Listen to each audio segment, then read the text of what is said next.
साथियों, कल चैप्टर 47 में हमने सास बहू के झगड़े पर बात की थी, जो कि एक बहुत ही महत्वपूर्ण विषय था। अब आइए इसी संदर्भ में एक अन्य विषय पर बात करते हैं।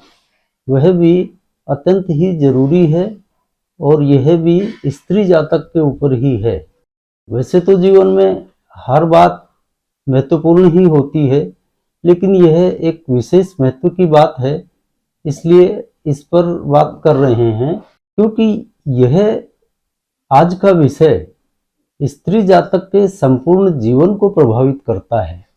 तो आज का विषय है कि क्यों कुछ स्त्री जातकों का विवाह के पश्चात भी सारा ध्यान उनके मायके में ही लगा रहता है।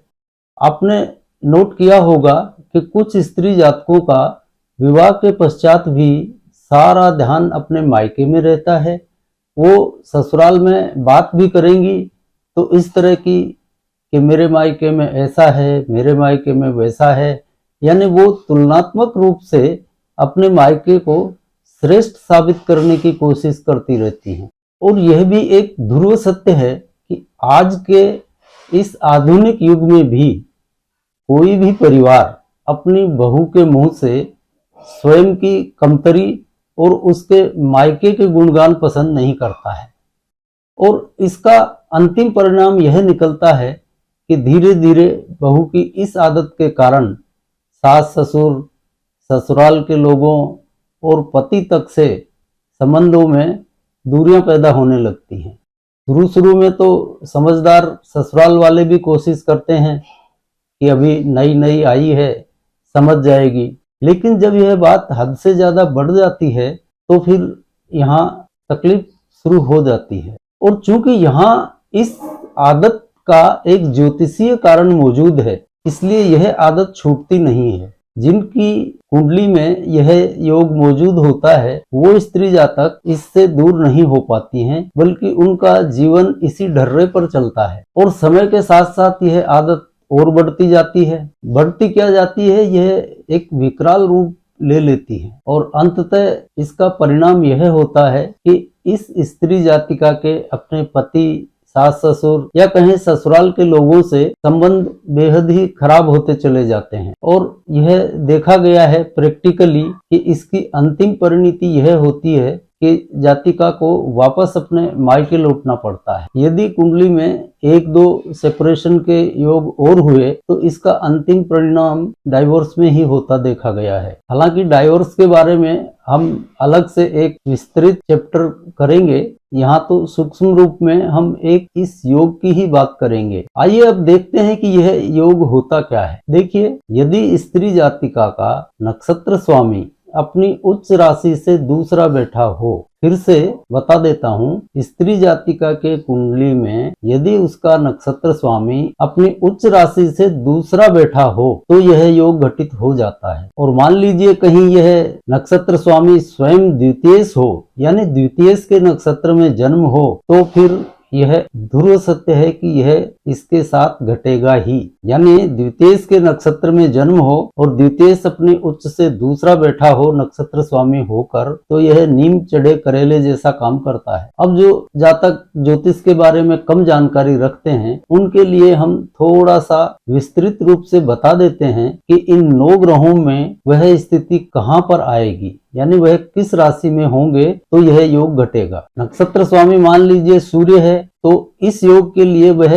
वृष राशि में बैठा हुआ होना चाहिए। और यदि चंद्रमा के नक्षत्र का जन्म है तो चंद्रमा को मिथुन राशि में होना चाहिए। और यदि मंगल के नक्षत्र का जन्म है तो मंगल फिर कुंभ राशि में होगा। और राहु के नक्षत्र का जन्म है तो राहु मीन राशि में होगा। और यदि गुरु के नक्षत्र का जन्म है तो गुरु सिंह राशि में होगा। और इसी तरह यदि शनि के नक्षत्र का जन्म है तो शनि वृश्चिक राशि में बैठा होगा। और बुध के नक्षत्र का जन्म है तो बुध फिर तुला राशि में बैठा होगा। और केतु के नक्षत्र का जन्म है तो केतु कन्या राशि में बैठा होगा। इसी तरह शुक्र अगर नक्षत्र का स्वामी है तो वह फिर मेष राशि में बैठा होगा। यहाँ पर हमने आपको वह सभी स्थितियां बता दी हैं कि इन राशियों में बैठकर ग्रह अपनी उच्च से दूसरा हो जाता है। अब आप सिर्फ यह देख लीजिए कि कौन से नक्षत्र का जन्म है, वहां आपको यह योग स्वयं ही पता चल जाएगा। यानी अपनी उच्च राशि से दूसरा बैठकर नक्षत्र स्वामी इस योग का निर्माण कर देता है, और यह सिर्फ